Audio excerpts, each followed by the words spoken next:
Statistique 3. Corrélation.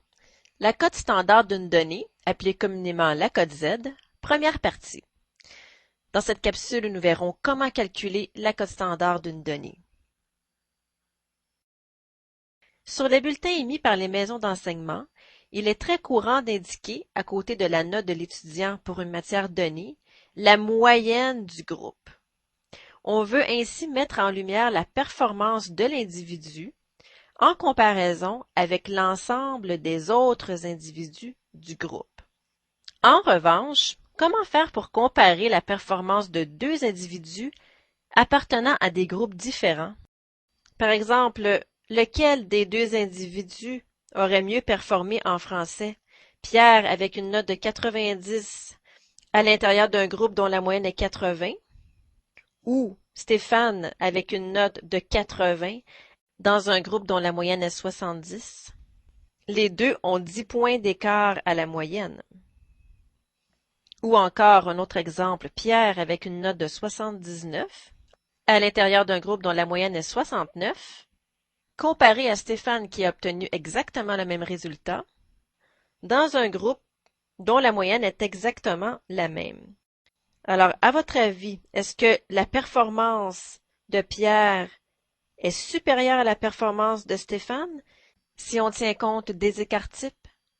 Eh bien, observez le tableau suivant qui pourrait représenter les notes des individus des groupes de Pierre et de Stéphane. Voici ce que pourraient être les notes du groupe de Pierre avec une moyenne de 69 et un écart-type de 4,3 et les notes du groupe de Stéphane avec une moyenne de 69 et un écart-type de 10,6. Alors, à votre avis, est-ce que la note de 79 de Pierre par rapport à la moyenne de groupe de 69 représente une meilleure performance que la note de 79 de Stéphane par rapport à la moyenne de groupe de 69? On voit ici que le 79 de Pierre est plus éloigné de la moyenne que le 79 de Stéphane, plus éloigné en termes de position de la note par rapport à la moyenne et non par rapport à la différence entre la note et la moyenne. Alors, la cote Z servira à positionner la note par rapport à la moyenne du groupe en tenant compte de l'écart type. Alors, la cote standard, communément appelée la cote Z, est une mesure statistique servant à situer une donnée par rapport à la moyenne du groupe. Elle tient compte de la note, de la moyenne et de l'écart type du groupe. Plus précisément, la cote Z est une valeur qui indique à combien d'écart type de la moyenne la donnée se situe. La cote Z est très utile lorsqu'on désire comparer deux résultats qui proviennent de distributions différentes. Par exemple, pour comparer les notes de deux étudiants appartenant à deux groupes différents. Voyons maintenant comment calculer la cote Z. Calcul de la cote standard, appelée communément cote Z, d'une donnée. La cote Z est une valeur qui indique à combien d'écart type de la moyenne la donnée se situe. La formule pour calculer la cote Z est la suivante. Z égale xi, c'est-à-dire la donnée, moins x bar qui représente la moyenne, tout ceci sur l'écart type du groupe. Voilà. Donc, calculons la cote Z de Pierre en art plastique. En art plastique, Pierre a eu 87 avec une moyenne de groupe de 77 et l'écart type du groupe est de 6,8. Donc, on applique la formule Z égale xi moins x bar, tout ceci sur S. Donc, ici, la valeur de la donnée est de 87 moins la moyenne du groupe 77, tout ceci divisé par 6,8. Ce qui donne ici 10 divisé par 6,8, ce qui donne une cote Z d'environ 1,47. Voilà.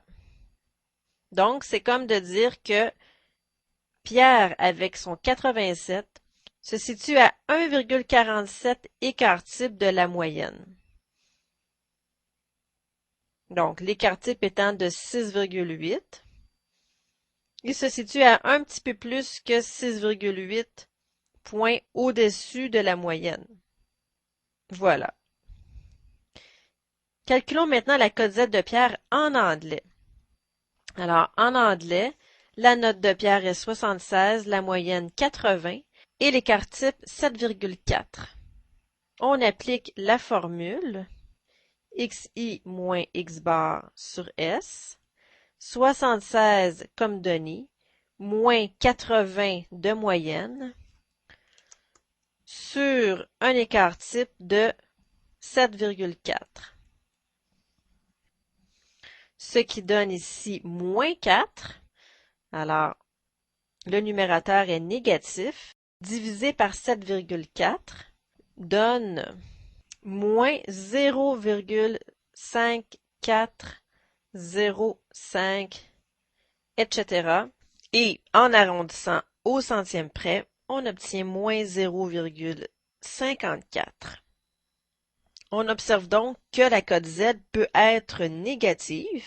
Pourquoi? Parce que le numérateur ici est négatif, parce que la note est inférieure à la moyenne. Donc, lorsque la note est inférieure à la moyenne, la cote Z est négative, et lorsque la note est supérieure à la moyenne, la cote Z est positive. Donc, un résultat de moins 0,54 nous dit que la note se situe à 0,54 écart type en dessous de la moyenne. L'écart type est de 7,4, alors la moitié environ de 7,4 est 3,7. Donc, la note se situe à environ 3,7 points sous la moyenne. Vous voyez, la moyenne du groupe est de 80 et la note, vous voyez, est bien située environ à 3,7 points en dessous de 80. Voilà. Allons maintenant inscrire la formule de la cote Z sur notre feuille résumée. Alors, sur votre feuille résumée, vous pouvez indiquer ceci, la cote standard appelée communément la cote Z, la formule, ce que représente chacune des variables ici, xi la donnée, x bar la moyenne, s l'écart type. Je vous laisse transcrire ceci, mettez le vidéo en mode pause et je vous propose ensuite quelques exercices. Exercice 1. À l'aide du calcul de la cote Z, déterminez lequel des deux individus, Pierre ou Stéphane, a le mieux performé en français. Alors, il est évident que plus la cote Z est élevée, meilleure est la performance. Je vous laisse faire ceci, mettez le vidéo en mode pause et je reviens ensuite avec la solution. Voici la solution de l'exercice 1. La cote Z de Pierre en français nous donne 90 moins 80 sur 9,9, qui donne 1,0101, etc. La cote Z de Stéphane en français nous donne une différence de 10 toujours, mais cette fois-ci avec un écart type plus petit. Donc, la valeur de la cote Z est plus élevée ici, 1,3888, etc. Alors, selon le calcul de la cote Z, Stéphane a mieux performé que Pierre en français. Voilà. Alors, si l'écart à la moyenne est le même, la cote Z sera supérieure dans un groupe où l'écart type sera plus petit. Prochain exercice. Exercice 2. À l'aide du calcul de la cote Z, déterminez lequel des deux individus, Pierre ou Stéphane, a le mieux performé en histoire. Je vous laisse faire ceci, mettez le vidéo en mode pause et je reviens ensuite avec la solution. Solution de l'exercice 2. Donc, la cote Z de Pierre en histoire est d'environ 2,3255, alors que la cote Z de Stéphane en histoire est d'environ 0,9433. Donc, selon le calcul de la cote Z, Pierre a mieux performé que Stéphane en histoire. Voilà.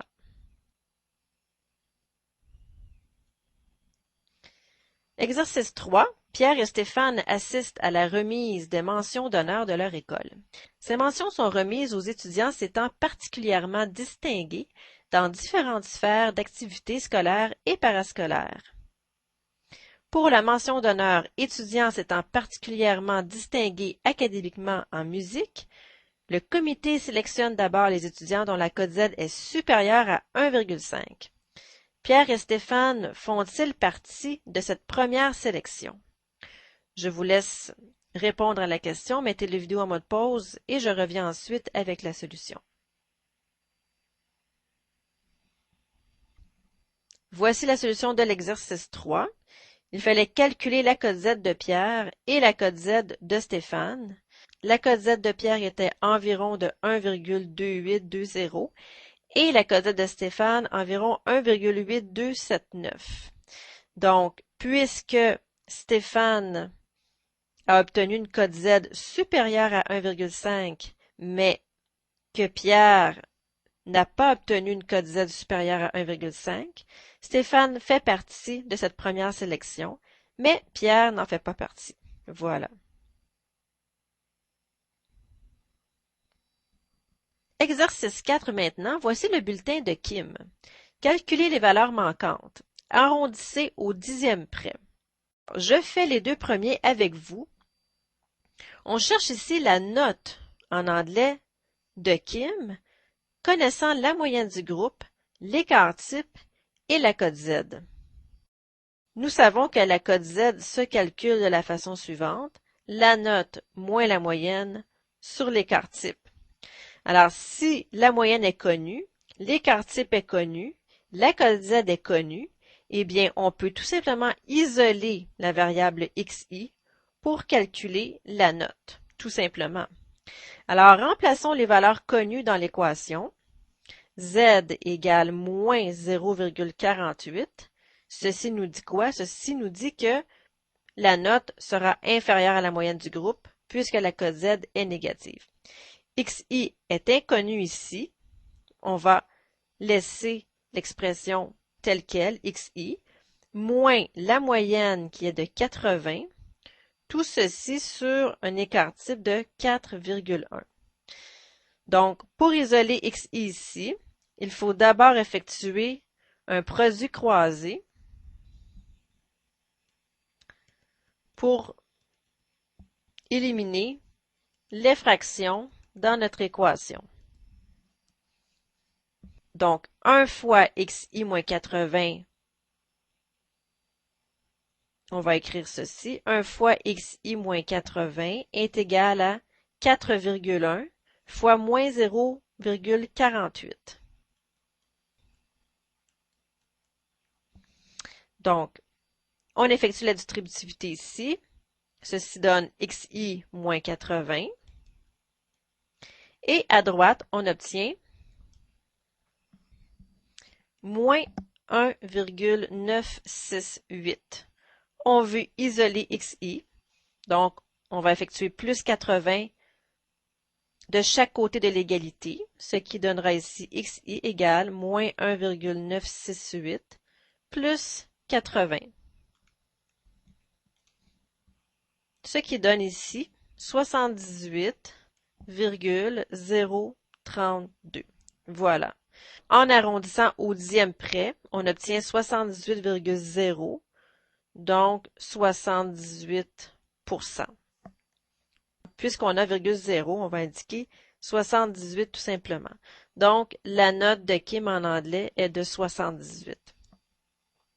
Voilà, donc il s'agit tout simplement d'isoler la variable représentant ce que l'on cherche.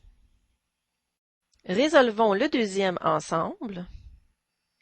Nous avons z égale xi moins x bar sur s. On cherche la moyenne du groupe, connaissant la note, l'écart type et la cote z. Donc, on va remplacer la cote z par 5,63, la note xi par 57, moins x bar, on va laisser l'expression telle quelle, puisque la moyenne est inconnue, sur S qui est de 3,2. Je vous laisse quelques secondes pour tenter de calculer X bar, mettez la vidéo en mode pause et je reviens ensuite avec la solution.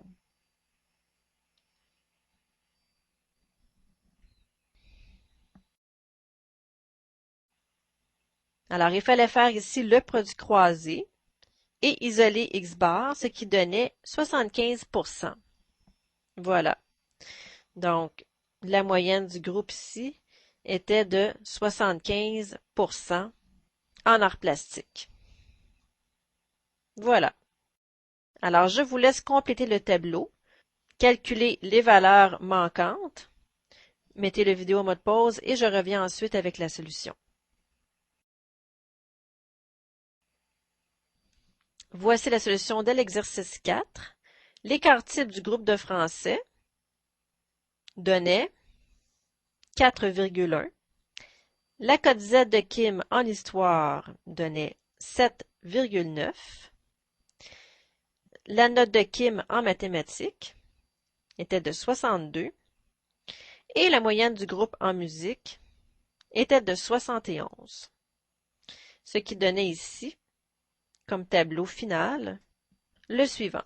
Voilà.